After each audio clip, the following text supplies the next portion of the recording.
ശരീരത്തിന് മാരകമായ രോഗം പിടികൂടാൻ സാധ്യതയുള്ള സമയം അസ്ർ. നാശങ്ങൾ മനുഷ്യനിലേക്ക് കടന്നു വരാൻ സാധ്യതയുള്ള സമയം അസ്ർ. അതുകൊണ്ട് പരിശുദ്ധ റസൂൽ സല്ലല്ലാഹു അലൈഹി വസല്ലമ തങ്ങൾ അസ്റിലെ ദുആ പഠിപ്പിച്ചു തന്നു. പരിശുദ്ധ റസൂൽ സല്ലല്ലാഹു അലൈഹി വസല്ലമ തങ്ങൾ അസ്റിൽ ഒരു പ്രത്യേക ദുആ പഠിപ്പിച്ചു തന്നു. ബഹുമാന്യരായ നമ്മുടെ ഉസ്താദുമാര് പലപ്പോഴും ജമാഅത്ത് നിസ്കാരം കഴിഞ്ഞാൽ നമുക്ക് വേണ്ടി അത് ദുആ ചെയ്തു തരുന്നു. ഇന്നാ നസ്അലുക സലാമതൻ ഫിദ്ദീൻ. അല്ലാഹുമ്മ ഇന്നാ നസ്അലുക സലാമതൻ ഫിദ്ദീൻ. ഈ ദുആയുടെ കടുപ്പം കുഫർ വരില്ല, ശിർക്ക് വരില്ല, നിഫാഖ് വരില്ല, കാപട്യം വരില്ല. അല്ലാഹു തരത്തിലാക്കി തരട്ടെ. ഈമാൻ കടുകട്ടിയുള്ളതാവാൻ ഈ മനുഷ്യരെ അൽ ഈമാനു യസിദു വയൻഖുസു. ബുഖാരി റഹ്മത്തുള്ളാഹി തങ്ങൾ പഠിപ്പിച്ച കാര്യമല്ലേ? ഈമാൻ വർദ്ധിക്കും. ഈമാൻ പലപ്പോഴും ഫസാദായി പോകുന്ന സമയം അസ്റാൻ. കാരണം മനുഷ്യരിൽ ശൈത്വാൻ ഏറ്റവും സ്വാധീനം ചെലുത്തുന്ന സമയം അസ്റാൻ. ശൈത്വാൻ ഉണ്ടാക്കുന്ന രോഗമുണ്ട് പ്രിയപ്പെട്ടവരെ. എല്ലാം പറയാൻ ഇന്ന് കഴിയില്ലല്ലോ. കണ്ണേർ കൊണ്ടുവരുന്ന രോഗമുണ്ട്, സിഹറിന്റെ രോഗമുണ്ട്, ശൈത്വാന്റെ രോഗമുണ്ട്, വൈറസുകളിൽ നിന്ന് വരുന്ന രോഗം, ബാക്ടീരിയകളിൽ നിന്ന് വരുന്ന രോഗം, സ്വഭാവം ചീത്തയായതിന്റെ രോഗം, മദ്യപാനത്തിന്റെ രോഗം, മയക്കുമരുന്ന് ഉപയോഗിച്ച രോഗം. ഇന്നിപ്പോ ചെറുപ്പക്കാരുടെ ഒരു വലിയ ട്രെൻഡാണ് മയക്കുമരുന്ന് ഉപയോഗിക്കുക. കണ്ടുപിടിച്ചതുപോലെ ആളുകൾക്ക് മനസ്സിലാവില്ലെങ്കിലും ഇവനീ മയക്കിന്റെ രോഗത്തെ ആസ്വദിക്കും. പക്ഷെ പള്ളിയിലൊക്കെ കണ്ടേക്കും. ഈ പാവം ചെറുപ്പക്കാരൻ അറിയുന്നുണ്ടോ അതികഠിനമായ ദുരിതത്തിന്റെ, ജീവിതത്തിലെ സർവ്വരസങ്ങളും ഇല്ലാണ്ടാവുന്നതിന്റെ, അവസാനം ജീവിതത്തിന്റെ പലതും ആസ്വദിക്കേണ്ട സമയമാകുമ്പോഴേക്കും ഒരു നാണയത്തുള്ളിന്റെ വില പോലും കിട്ടാത്ത ജീവിതത്തിന്റെ സാമൂഹ്യ മണ്ഡലത്തിൽ നിന്ന് നീ വലിച്ചെറിയപ്പെടും. നിന്റെ ജീവിതത്തിലെ ഏറ്റവും വലിയ സമ്പത്താകുന്ന ഭാര്യയുടെ മക്കളുടെ മുമ്പിൽ നീ ഒന്നുമില്ലാതായി പോകും. നീ ഏറ്റവും വലിയ വിഷാദ രോഗിയോ മാനസിക രോഗിയോ പിന്നെയും കടന്നാൽ ഭ്രാന്തനുമായി ജീവിക്കേണ്ടി വരുമെന്ന് കുമാരപ്രായത്തിലോ യൗവനത്തിന്റെ തുടക്കത്തിലോ അറിഞ്ഞോ അറിയാതെയോ മയക്കുമരുന്നിന് അടിമയാകുന്ന പുതിയ സമൂഹത്തിലെ കുട്ടികൾക്ക് അറിയില്ല. വലിയ സങ്കടമായത്, വലിയ സങ്കടമായത്. നമ്മുടെ സമൂഹത്തിൽ നമ്മൾ അറിയാതെ വളർന്നു വരുന്ന ഒരു വലിയ നാശമാണ് മയക്കുമരുന്ന്. നമ്മൾ അറിയില്ല. കുട്ടികളിൽ മയക്കുമരുന്നിനോടുള്ള ആസക്തി, ഇതിലൂടെ വരുന്ന മാരകമായ കരൾ രോഗം, ഇതിലൂടെ വരുന്ന മാരകമായ ക്യാൻസർ, ഇതിലൂടെ വരുന്ന ശ്വാസകോശ സംബന്ധമായ മാരക രോഗം, ഇതൊന്നും നമുക്ക് പറയാൻ കഴിയില്ല.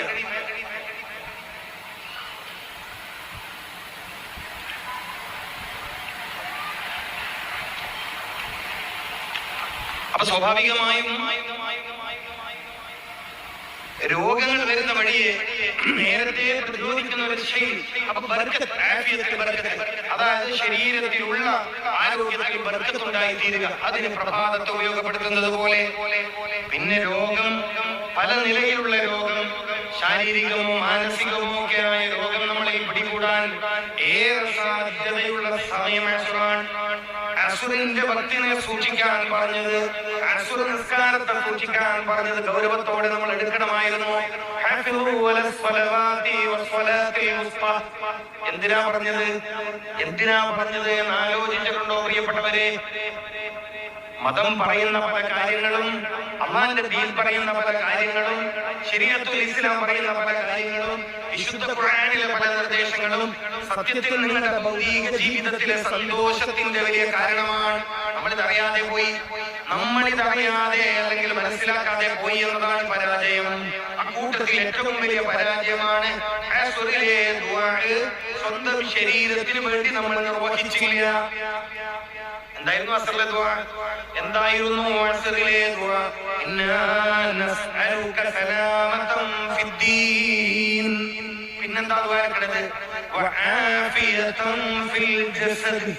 അവിടെയും ആഫിയത്ത് വന്നു. വആഫിയതൻ ഫിൽ ജസദ്. ശരീരത്തിന് ഏറ്റവും തളർച്ച വരാൻ സാധ്യതയുള്ള സമയം അസ്റാൻ. ശ്രദ്ധ കുറയാൻ സാധ്യതയുള്ള സമയം അസ്റാൻ. ശിരോരോഗം കൂടുതൽ വരാൻ സാധ്യതയുള്ള സമയം വൈകുന്നേരമാണ്. മാനസിക രോഗവും ഭ്രാന്തും പിടികൂടാൻ ശ്രദ്ധിക്കുന്നുണ്ടോ നിങ്ങള്? ഏറ്റവും പ്രയാസകരമായ രോഗമാണ് ഭ്രാന്ത് പിടികൂടൽ, മാനസിക രോഗം പിടികൂടൽ. അത് ഏത് സമയത്താണ്? 90% ആളുകൾക്ക് എപ്പോഴാണ് ഭ്രാന്ത് ഉണ്ടാവുന്നത്? അസ്റിലാണ്. ഇസ്ലാമിക ശാസ്ത്രം പറയുന്ന കാര്യമായാലും വിശുദ്ധ ഖുർആൻ ചർച്ച ചെയ്യാത്ത കാര്യമില്ല കേട്ടോ. വിശുദ്ധ ഖുർആൻ ചർച്ച ചെയ്യാത്ത കാര്യമില്ല. ശൈത്താന്റെ സ്പർശനത്തിൽ നിന്നാണ് മാറുന്നത്. സമയം ആ സമയത്ത് വേറൊരു പ്രശ്നമുണ്ട്. എന്തേ? മനുഷ്യൻ ബലഹീനനായിരിക്കും ആ സമയം. നിങ്ങൾ ഇവിടെ ശ്രദ്ധിക്കും. ഞാൻ നിർത്താണ്, പ്രസംഗം നിർത്താണ്. 11 കാലയില്ലേ, നിർത്താണ്. ഇതുകൂടി പറഞ്ഞ് നിർത്താം. അതായത് ഇതാണ് പോയിന്റ്. മനുഷ്യൻ സ്വാഭാവികമായി ബലഹീനനാവുന്ന സമയമാണേത്? മഹാനിമാം ഗസാലി റഹ്മത്തുള്ളാഹി തങ്ങള് ജോലി ചെയ്യേണ്ട സമയത്തെ കുറിച്ച് ചർച്ച ചെയ്യുന്നു. മഹാനുഭാവൻ ചർച്ച ചെയ്യാത്ത ഒരു വിഷയമില്ലല്ലോ. എപ്പോഴാണ് ജോലി തുടങ്ങേണ്ടത്, എപ്പോഴാണ് ജോലി അവസാനിപ്പിക്കേണ്ടത്? ഗസാലി തങ്ങൾ പറഞ്ഞു അസ്ർ ജോലിയുടെ സമയമല്ലെന്നാണ് മഹാനുഭാവൻ പഠിപ്പിക്കുന്നത്. അസ്ർ ഇസ്തിഗ്ഫാറിന്റെയും തസ്ബീഹിന്റെയും സമയമാണെന്ന് മഹാനുഭാവൻ പഠിപ്പിക്കുന്നത്. ഇസ്തിഗ്ഫാറിന്റെയും തസ്ബീഹിന്റെയും സമയമാകുന്നതിന്റെ പിന്നിലെ രഹസ്യം എന്താ? തസ്ബീഹിലൂടെയാണ് ശൈത്വാനിയത്തിനെ നാം പ്രതിരോധിക്കേണ്ടത്. സുബ്ഹാനല്ലാഹി വബിഹംദിഹി സുബ്ഹാനല്ലാഹിൽ അലീം. എപ്പോഴാ ചില മഗ്‌രിബ് ബാങ്ക് കൊടുക്കുന്നതിന് തൊട്ട് മുമ്പ് പള്ളികളിൽ എന്തിനെ? ശൈത്താൻ ഇളകിയോടുന്ന സമയമാണ്. തനിക്ക് പറ്റിയ ആളുകളെ അന്വേഷിച്ചുകൊണ്ട്, തനിക്ക് പറ്റിയ താമസ സ്ഥലങ്ങൾ അന്വേഷിച്ചുകൊണ്ട്, തനിക്ക് പറ്റിയ തടി അന്വേഷിച്ചുകൊണ്ട് ശൈത്വാൻ ഇളകിയോടുന്ന സമയമുണ്ടെന്ന് ഹബീബായ ദൂതർ മുഹമ്മദ് റസൂൽ. മഗ്‌രിബോടടുത്താൽ നിങ്ങൾ വീടിന്റെ വാതിലടക്കുകയും മുറ്റത്ത് നിന്ന് കളിക്കുന്ന കുട്ടികളെ വിളിച്ച് തന്റെ ശരീരത്തോട്, വലിയ ആളുകളുടെ ശരീരത്തോട് ചേർത്തി നിർത്തുകയും ചെയ്യണമെന്ന് മുത്ത് നബി സല്ലല്ലാഹു അലൈഹി വസല്ലമ തങ്ങൾ പഠിപ്പിച്ചിട്ടുണ്ട്. എന്തിനാ പഠിപ്പിച്ചതെന്നറിയുമോ? ശൈത്വാൻ ഏറ്റവും ദ്രോഹിക്കുന്നത് ബലഹീനരെയും സ്ത്രീകളെയും കുട്ടികളെയും സ്ത്രീകളിലെ ഗർഭിണികളെയുമാണ്. എങ്ങനെ?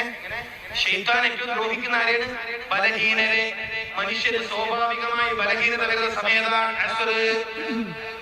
ഹാഫിളൂ അലസ്വലാത്തി അലസ്വലാത്തി വസ്വലാത്തിൽ വുസ്താ. അസ്ർ നിസ്കാരത്തെ പ്രത്യേകം സൂക്ഷിക്കണമെന്ന് പറഞ്ഞെന്തിനാ? അപ്പൊ ശൈത്വാന്റെ ശർറ്, ശൈത്താനിൽ നിന്നുള്ള ശർറ്, അതിനെ തൊട്ട് കാവൽ ചോദിക്കുന്നവരാണ് നമ്മൾ. ശൈത്വാന് ശക്തി പ്രാപിക്കുന്ന സമയം നമ്മളൊന്ന് അറിഞ്ഞു വെക്കൽ നല്ലതാണ്. അസ്റാൻ, ശൈത്താൻ പ്രസവിക്കുന്ന സമയം അസ്റാൻ. ശൈത്താൻ ജനങ്ങളെ ഏറ്റവും ദ്രോഹിക്കുന്ന സമയം അസ്റാൻ. അസ്റിന്റെ ഏറ്റവും അവസാന സമയമായാൽ അതിങ്ങനെ ഇളകിയോടുമെന്ന് മുത്ത് റസൂൽ സല്ലല്ലാഹു അലൈഹി വസല്ലം. അതുകൊണ്ട് തന്നെ തുറന്നു വെച്ച വീടിന്റെ മുൻവാതിൽ പൂട്ടണമെന്നും കുഞ്ഞുമക്കളെ കളിമുറ്റത്ത് നിന്ന് വിളിച്ച് വീട്ടിലേക്ക് കയറ്റണമെന്നും ഉപദേശിച്ചു. അപ്പൊ ശൈത്താന്റെ രോഗം. അപ്പൊ അസ്റിൽ ദുആ ചെയ്യുന്നു നമ്മൾ. സലാമത്തൻ ഫിദ്ദീനി വആഫിയതൻ ഫിൽ ജസദ്. അപ്പോൾ ഒരാൾ അസ്റിന്റെ സമയത്ത് ഇത് ദുആ ചെയ്തിട്ടില്ലെങ്കിലോ? ചോദ്യം. ഒരാൾ അസ്റിന്റെ സമയത്ത് ഇത് ദുആ ചെയ്തിട്ടില്ലെങ്കിലോ? അസ്റായപ്പോൾ അസ്റാണ് എന്ന് മനസ്സിലാക്കിയിട്ട് ഒരാൾ തന്റെ ശരീരത്തിന്റെ ആഫിയത്തിന് വേണ്ടി ദുആ ചെയ്തിട്ടില്ലെങ്കിൽ അയാൾ സ്വാഭാവികമായും ബലഹീനതയോടുകൂടി രാത്രിയെ നേരിടേണ്ടി വരും. ശാരീരിക ക്ഷമതയില്ലാതെ രാത്രിയെ നേരിടേണ്ടി വരും. അപ്പൊ ശരിയായ ഉറക്കിലേക്ക് അയാൾക്ക് പോകാൻ കഴിയില്ല. ശരിയായ ഉറക്കാണ് പിറ്റേന്ന് നാളത്തെ പകലിലെ ഏറ്റവും ശരിയായ ഉണർച്ചക്ക് കാരണമാവേണ്ടത്. ഏറ്റവും ശരിയായ ഉറക്കം ഒരാൾക്ക് ലഭിക്കണമെങ്കിൽ അസ്റിലെ ഒരുങ്ങണമെന്നാണ് ഇസ്ലാം പഠിപ്പിക്കുന്നത്. ഒരാൾക്ക് ശരിയായ ഉറക്കിലേക്ക് പോകാൻ കഴിയണമെങ്കിൽ, ശാന്തമായ ഉറക്കിലേക്ക് പോകാൻ കഴിയണമെങ്കിൽ, ശരിയായ ഉറക്കിലൂടെ ലഭിക്കുന്ന ഗുണം ഒരാളുടെ തടിക്ക് ലഭിക്കണമെങ്കിൽ, പ്രഷറിന്റെ കംപ്ലൈന്റ് വരാതിരിക്കണമെങ്കിൽ, രക്തസമ്മർദ്ദ രോഗം വരാതിരിക്കണമെങ്കിൽ, ഏറ്റവും കൂടുതൽ ആളുകൾ മരിക്കുന്ന രോഗം ബിപിയുടെ കംപ്ലൈന്റ് ആണ്, രക്തസമ്മർദ്ദ രോഗമാണ്. സ്ട്രോക്ക് വരുന്നത്, പക്ഷാഘാതം വരുന്നത്, ബ്ലോക്ക് വരുന്നത് പലതും രക്തസമ്മർദ്ദത്തിന്റെ പ്രശ്നമാണ്. രക്തസമ്മർദ്ദ പ്രശ്നം വരാതിരിക്കാൻ അസ്ർ മുതൽ തന്നെ ശ്രദ്ധിക്കണം. അല്ലാഹു തൗഫീഖ് ചെയ്യട്ടെ. നിങ്ങൾ എന്താ മനസ്സിലാക്കിയത്? രോഗം എന്ന് പറഞ്ഞാൽ വെറുതെ അങ്ങനെ ഉണ്ടാവുന്നതാണോ? രോഗം വെറുതെ ഉണ്ടാവുന്നതാണെന്നാണോ വിശ്വാസം? അല്ല. നമ്മൾ നമ്മുടെ ശരീരത്തോട് കൂറ് കാണിക്കാതിരുന്നാൽ, ശരീരത്തോട് നമ്മൾ താല്പര്യം കാണിക്കാതിരുന്നാൽ, ശരീരത്തിന്റെ നിലനിൽപ്പിന് വേണ്ടി ആവശ്യമായ ദുആകൾ നമ്മൾ നിർവഹിക്കാതിരുന്നാൽ അക്കാരണത്താലാണ് രോഗം വരുന്നത്. അപ്പൊ അദാബിന്റെ രോഗം എന്ന് പറഞ്ഞാൽ ഞാൻ എന്റെ ശരീരത്തെ പരിഗണിക്കാത്തത് കൊണ്ട് എന്നിലേക്ക് വരുന്ന രോഗം. എന്ന് പറഞ്ഞാൽ ജനങ്ങളിൽ അധിക ആളുകളും ആരോഗ്യത്തെ പാഴാക്കി കളയുന്നു എന്ന് പറഞ്ഞാൽ അതിന്റെ ഒരർത്ഥത്തിന്റെ 1000-ൽ 1 അംശം അല്ലെങ്കിൽ കോടിയിൽ 1 അംശം മാത്രമേ ഞാൻ പറഞ്ഞിട്ടുള്ളൂ. ഇനിയും നീണ്ടു പരന്ന് കിടക്കുന്ന ഒരു ഭാഗം. ഒരർത്ഥം പാഴാക്കി കളയുന്നു എന്നതിലെ ഒരു ചെറിയ താല്പര്യം മാത്രം ഞാൻ പറയുന്നു. ഞാൻ പറഞ്ഞത് ഒരു ചെറിയ താല്പര്യം മാത്രമാണ്. എന്റെ ശരീരം ഇവിടെ നിലനിൽക്കണമെന്ന് ഞാൻ ആഗ്രഹിച്ചിരുന്നുവെങ്കിൽ പരിശുദ്ധ ഇസ്ലാം പഠിപ്പിക്കുന്ന ഇത്തരം പ്രാർത്ഥനകൾ എന്റെ കൂടെ ഉണ്ടാവണമായിരുന്നു. ഇപ്പൊ രാത്രിയാണ്, ഇശാ നിസ്കരിച്ചവരായിരിക്കും ഇവിടെ ഇരിക്കുന്നത്. ഒരു ദുആ നിങ്ങൾ കേട്ടില്ലേ? അല്ലാഹുമ്മ ഹഫ്ളനാ ഫീ ദുർബത്തിൽ ലൈൽ കമാ ഹഫ്ളതനാ ഫീ ദുന്നഹാർ. നിങ്ങൾ ശ്രദ്ധിച്ചിട്ടുണ്ടോ? രാത്രിയിൽ ഉറക്കിൽ സംഭവിക്കുന്ന രോഗങ്ങളെ കുറിച്ച് പറഞ്ഞ പ്രസംഗം തീരുന്നില്ല. ഞാൻ അങ്ങോട്ട് പോവല്ല. ദുആ കൊണ്ട് പ്രതിരോധിക്കേണ്ടതിനെ ദുആ കൊണ്ട് പ്രതിരോധിക്കാത്ത ഒരു ശൈലി സ്വീകരിച്ചപ്പോഴാണ് നമ്മൾ നമ്മുടെ ആരോഗ്യത്തെ പാഴാക്കി കളഞ്ഞവരായി പോയത്. അല്ലാഹു ഏറ്റവും ആരോഗ്യമുള്ള ജീവിതത്തിലേക്ക് തിരിച്ചു പോവാൻ നമുക്ക് എല്ലാവർക്കും തൗഫീഖ് പ്രദാനം ചെയ്യട്ടെ എന്ന് മാത്രം പറഞ്ഞുകൊണ്ട് ഞാൻ ഇനിയും പ്രസംഗം ദീർഘിപ്പിക്കുന്നില്ല. നിങ്ങൾക്ക് ഉപകാരപ്രദമായ ചില കാര്യങ്ങളൊക്കെ പറഞ്ഞു എന്നാണ് ഞാൻ വിശ്വസിക്കുന്നത്. അത് കുറഞ്ഞു പോയെങ്കിൽ പൊരുത്തപ്പെടുകയും എന്തെങ്കിലും എന്റെ അടുത്ത ഭാഗത്ത് വന്നുപോയെങ്കിൽ നിങ്ങൾ പൊരുത്തപ്പെടണം. കാരണം ഇത്രയും മോമിനിയങ്ങളെ ഇരുത്തി അവർക്ക് ഉപകാരപ്രദമാവുന്ന കാര്യമല്ലാതെ ഞാൻ പറയരുത്. നിങ്ങളുടെ സമയത്തിന് ഒരു മൂല്യമുണ്ട്, ഒരു വിലയുണ്ട്. പരിശുദ്ധമായ മസ്ജിദിന്റെ മുറ്റത്ത് മഹാന്മാരായ ഒരു ഔലിയാ ഒരു വലിയ അന്ത്യവിശ്രമം കൊള്ളുന്ന ഒരു ചാരത്ത് നിന്ന് നമ്മളൊരു കാര്യം ചർച്ച ചെയ്യുമ്പോൾ അത് മുഅ്മിനീങ്ങൾക്ക്, ജനങ്ങൾക്ക് ഉപകാരപ്രദമായി തീരണം. ജീവിതത്തിന്റെ വളരെ സീരിയസ് ആയ കാര്യങ്ങളൊക്കെ ചിന്തിക്കാൻ, പഠിക്കാൻ, മനസ്സിലാക്കാൻ എന്റെ പുതിയ തലമുറയോട്, യുവാക്കളോട്, യുവതികളോട് ഞാൻ പ്രത്യേകം അഭ്യർത്ഥിക്കുകയാണ്. കാരണം